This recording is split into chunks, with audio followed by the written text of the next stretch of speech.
Tiesitkö, että me eletään tällä hetkellä keskellä modernin historian suurinta varallisuuden siirtoa, jossa varallisuus keskittyy yhä pienemmälle ja pienemmälle porukalle maailmanlaajuisesti nopeammin kuin koskaan aikaisemmin? Kiihtyvä varallisuuden keskittyminen herättää suoraan sanottuna helvetin kuumottavia kysymyksiä, joihin me yritetään löytää vastauksia. Me haastateltiin suomalaisia talouden ja yhteiskuntatieteiden ammattilaisia selvittääksemme, miten tähän on päädytty ja mitä varallisuuden keskittyminen pienemmälle ja pienemmälle porukalle tarkoittaa käytännössä. Päällimmäiset kysymykset kuuluu: onko varallisuuden keskittyminen asia, josta meidän pitäisi olla huolissaan? Millaiset vaikutukset sillä on yhteiskuntiin? Voiko se horjuttaa yhteiskuntarauhaa? Ja voiko rahan valuminen harvojen käsiin johtaa myös poliittisen vallan keskittymiseen? Onko tässä ainekset superrikkaiden johtaman dystooppisen diktatuurin syntymisellä, jossa kourallinen maailman rikkaimpia ihmisiä yrityksinä hallitsee loppupeleissä kaikkea, vai onko meidän foliohattu vaan liian kireällä?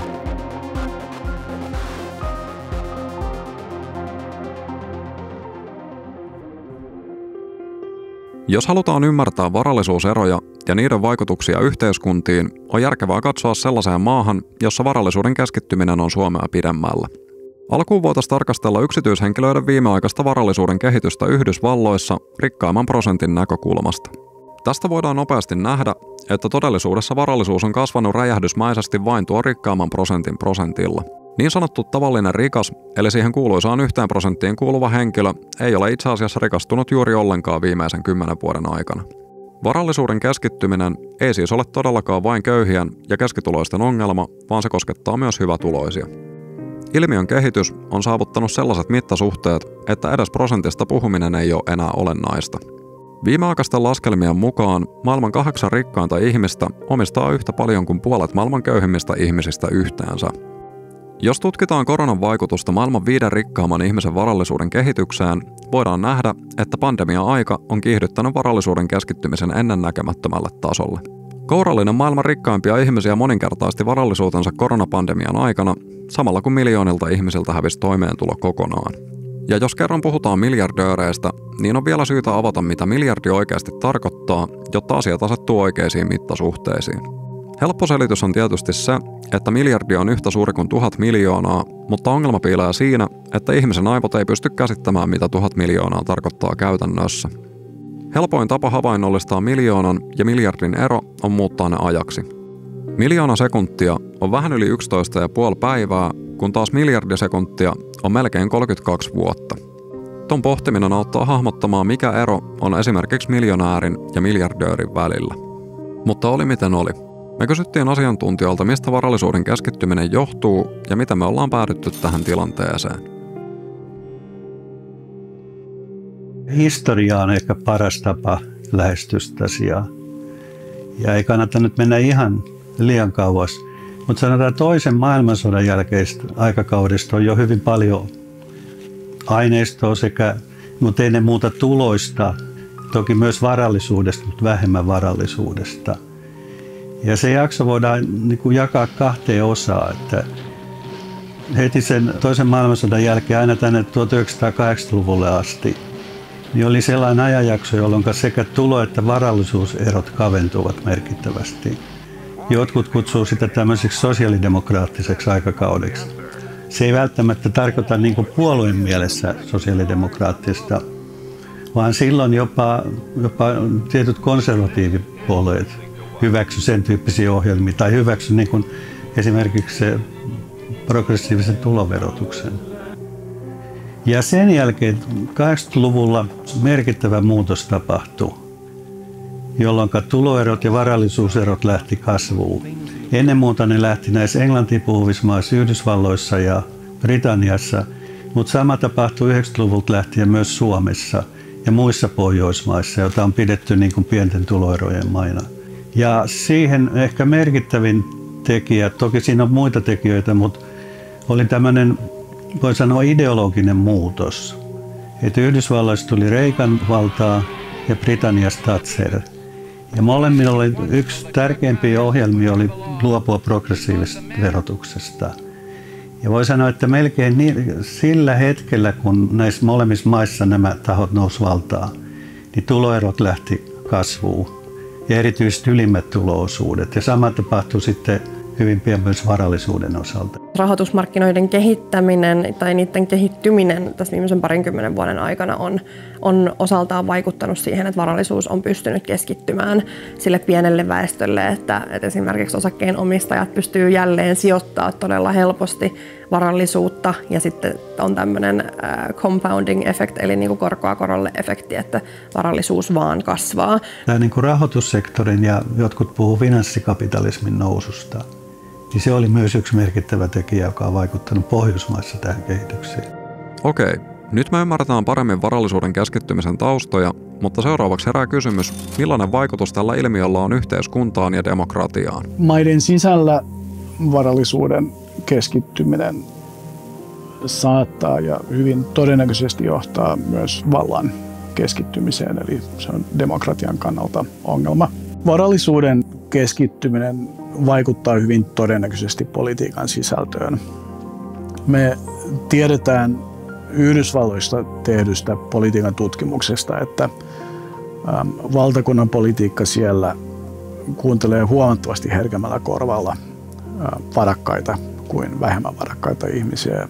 Mä en nähnyt tällaista tutkimusta Euroopasta ylipäätään, puhumattakaan Suomesta. Me niin kuin en tiedä, miten täällä on, mutta me tiedetään toisaalta, että jos joku finanssimarkkinoilla toimiva verrattain varakas henkilö pyytää audienssia pääministerille, hän sen myös saa. Ja tuskin ne siellä niin kuin juttelee säästä. Tämä niin kuin hirteihinen heitto siitä, että jos Björn Wahlroos olisi rutiköyhä, niin ei kukaan sitä kävisi haastattelemassa. Omistajat maailmalla, myös Suomessa, niin hän omistaa lehtiä.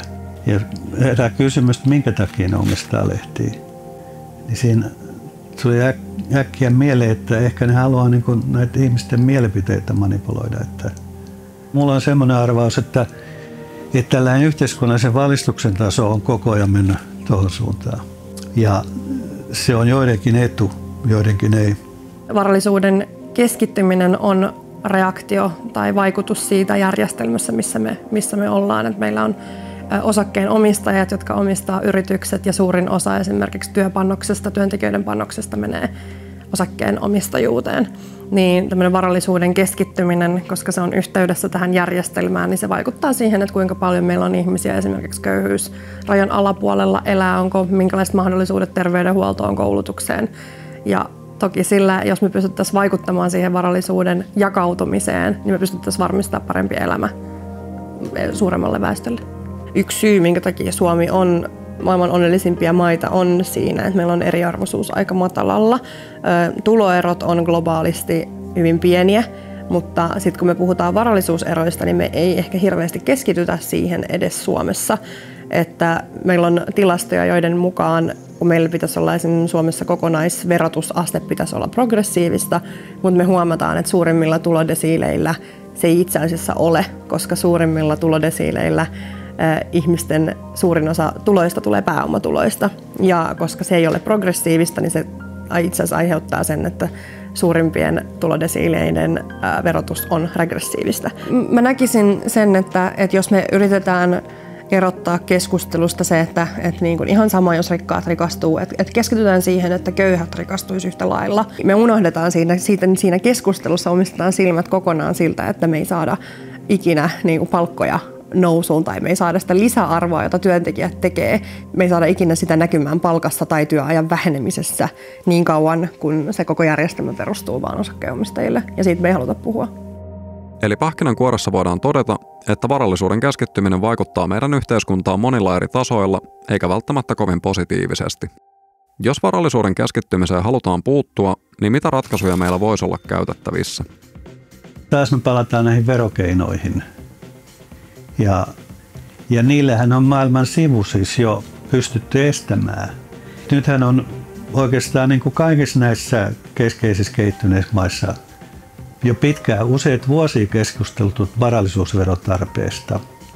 Varallisuusvero on isoin asia, mistä pitää puhua. Ja mun mielestä tämä on ihan looginen, että ajattelu siitä, että me ollaan verotettu työtä todella pitkään. Ja me verotetaan ihmisiä hyvin niin kuin progressiivisesti, tasavertaisesti siitä niin kuin palkasta, mitä ihminen saa, kun hän tekee työtä.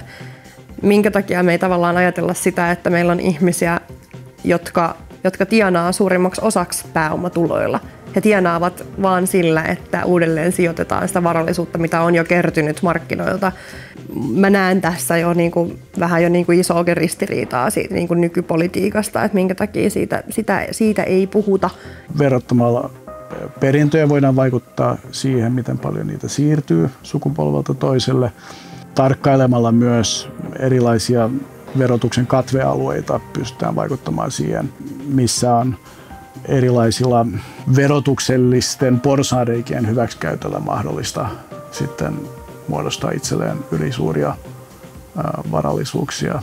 Mä näen myös kansainvälisen koordinaation tärkeänä keinona puuttua tähän. Jos kuitenkin taloudellisia eroja haluttaisiin merkittävämmin ryhtyä tasoittamaan, jos halutaan keksiä uusia keinoja. Yksi niistä on perustulo tai jokin sen muoto. Toinen keino olisi joko perustulon sijaan tai sen lisäksi tuoda sellainen malli, missä ihmiselle siinä vaiheessa, kun hän esimerkiksi tulee täysikäiseksi, suodaan jonkinlainen peruspääoma, sanotaanko niin, jota hän sitten saa elämänsä aikana hyödyntää, miten hän itse asian parhaaksi näkee.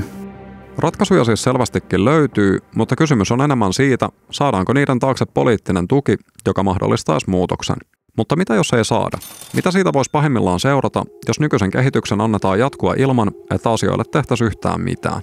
Mä näkisin, että pahimpia asioita on toki se, että meidän suuri osa väestöstä ei pääse sen köyhyysrajan yli, ei saa terveydenhuoltoa, ei pysty kouluttautumaan, niin isoin ongelma on tietenkin se, että meillä on iso osa väestöstä, jotka ei pysty saavuttamaan hyvinvointia tai tavallaan hyvää elämää.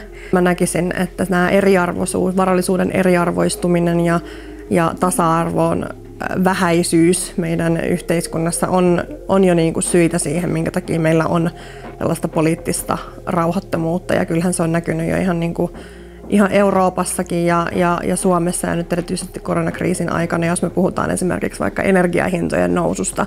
Meillä on tietty osa väestöä, joka ei pysty maksamaan esimerkiksi lämmittää kotejaan, niin se aiheuttaa tyytymättömyyttä ja mielenosoituksia ja sillä tavalla poliittista rauhattomuutta. Siinä alkaa olla jo tämä yhteiskunnan vakaus vaarassa, että pahimmassa tapauksessa joudutaan sisällissotaan.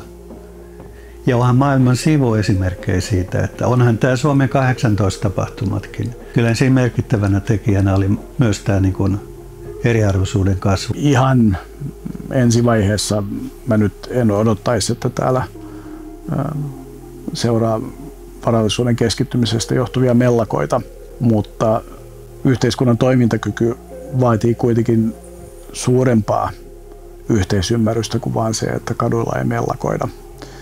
Ja varallisuuden keskittyminen saattaa vaikeuttaa merkittävästi niiden rakenteiden ylläpitoa, jotka tähän mennessä on toiminut verrattain hyvin. Esimerkiksi demokraattisen päätöksenteon osa-alueiden kaventumista voisi tästä odottaa. Erilaisten yhteiskunnallisten ristiriitojen jyrkkenemistä, yhteiskunnallista eriytymistä. Luokkayhteiskuntaan paluuta. Kansan nousu ja rauha ja demokratia järkkyy. Itse siitä demokratiasta. Demokratian luhistuminen voi kuulostaa dramaattiselta, mutta oikeastaan se ei ole kovin kaukaa haettu ajatus, jos varallisuuden keskittyminen jatkuu nykyisellään ja yhteiskunnat pääsee polarisoitumaan niin pitkälle, että taloudellisesta epätasa-arvosta kumpuava tyytymättömyys ylittää kriittisen pisteen. Historiasta löytyy monta varoittavaa esimerkkiä siitä, mihin vallan ja varallisuuden liiallinen keskittyminen pahimmillaan johtaa. Jos mietitään nykypäivän painajaiskenaarioita, niin sellaisia ei tarvitse edes keksiä päästään. Riittää, että katsoo Atlantin toiselle puolelle. Joidenkin tutkimusten mukaan Yhdysvaltoja ei voida enää edes luokitella demokratiaksi, vaan oligarkiaksi. Oligarkia on valtiomuoto, jossa vallan käyttö on rajattu pienelle syntyperään tai varallisuuteen perustuvalle eliitille. Jos varallisuuden keskittyminen riistäytyy lapasesta, se voi johtaa maailmaan, jossa hyvinvointi ja turvallisuus ovat vain rikkaiden etuoikeuksia. Pahimmillaan keskiluokka katoaa, rikollisuus räjähtää käsiin ja köyhät etsii ruokaa roskiksista ja kamppailee selviytymisestä päivittäin, samalla kun rikkaat elää omilla asuinalueillaan yksityisten palveluiden, eliittikoulujen, muurien ja aseistettujen vartijoiden ympäröimänä. Tällainen maailma on jo todellisuutta osissa Yhdysvaltoja, joten kyseessä ei ole mikään hatusta vedetty tulevaisuuden dystopia. On silti hyvä muistaa, että Suomessa tuon kaltainen kehitys on vielä kaukana todellisuudesta, mutta se ei silti tarkoita, etteikö suomalaisten yhteiskunnallisesta ja taloudellisesta polarisaatiosta kannattaisi olla huolissaan. Demokratian ja yhteiskuntarauhan rappio voi pahimmillaan olla realismia ja tulevaisuutemme ihan täällä Suomessakin, jos emme kiinnitä varallisuuden kiihtyvään keskittymiseen ja muihin demokratiaa uhkaaviin ilmiöihin huomiota ja vaadi päättäjiltä asioihin puuttumista ajoissa. Suomessa on viime vuosina käyty paljon keskustelua tasa-arvosta, mutta jostain syystä kasvavat varallisuuserot ja taloudellinen eriarvoistuminen on jäänyt julkisessa keskustelussa monen muun asian varjoon. Jos varallisuuden keskittymistä tarkastellaan ilmiötasolla, se muistuttaa monella tapaa ilmastonmuutosta.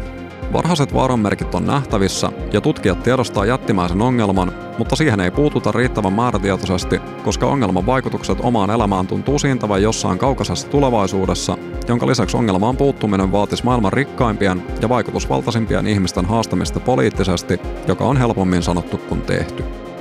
Niin kauan, kun yritysten voitot valuu työntekijöiden sijaan pelkästään omistajille ja varallisuuden kertymistä ei veroteta, ollaan matkalla kohti syvenevää yhteiskunnallista epätasa-arvoa ja siitä potentiaalisesti kumpuavaa paskamyrskyä.